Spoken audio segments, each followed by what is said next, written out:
Now, Arkansas Senator Tom Cotton. Senator, thank you for joining us. You know, a month ago, you looked at 15,000 Haitians under a bridge, and everybody was screaming, "Where's Kamala Harris?" Now you got 100 container ships off the coast of Southern California, and people are screaming, "Where in the world is the Transportation Secretary, Pete Buttigieg?"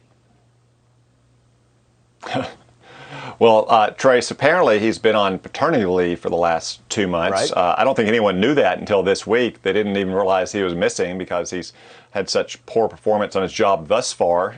He was absent from infrastructure legislation negotiations a couple months ago. And I got to say, he's still absent, even though he's back at work, apparently, because the solutions that the administration are proposing here are just woefully inadequate. I mean, this all gets back fundamentally to the fact that we import so much stuff from China. And Joe Biden's been advocating for that for 30 or 40 years in Washington, promoting more and more exporting of our jobs and our factories to China. Then we just have to bring it back in through these ports in California. But obviously, they could have foreseen these bottlenecks months ago, and they could have addressed them then, not least of which by not paying people to stay home from work.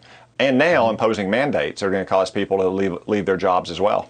You talk about the president talking about solutions. I want to play this soundbite from Wednesday and get your reaction on the other side. Here's the president.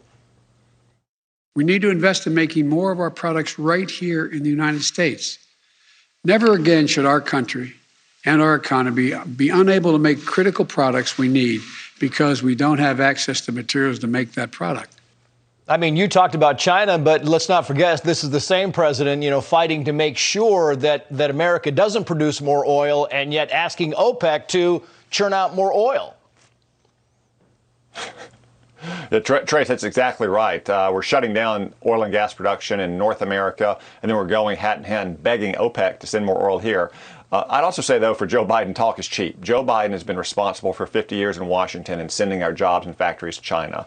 He was a champion in the 1990s of giving the Chinese communists permanent most favored nation status and then welcoming them into the World Trade Organization, which they have gamed for decades to take more and more of our jobs, which then requires us to send our money there to import these goods back. And now Joe Biden wants to blame just transitory shipping conditions. This is much deeper than that, and Joe Biden's been at the root of it from the very beginning. A couple of questions in one. You talked about, blame here, and he came out and he said that the private sector really needs to step up to kind of help this supply chain crisis. And then on the flip side, you had, the White House Chief of Staff, Ron Klain, saying this is a high class problem, retweeting that. What are your final thoughts on that?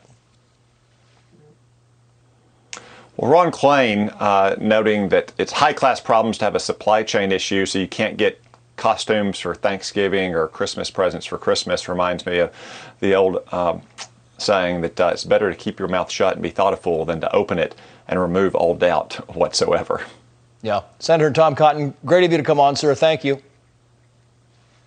Thank you, Trace. Well, we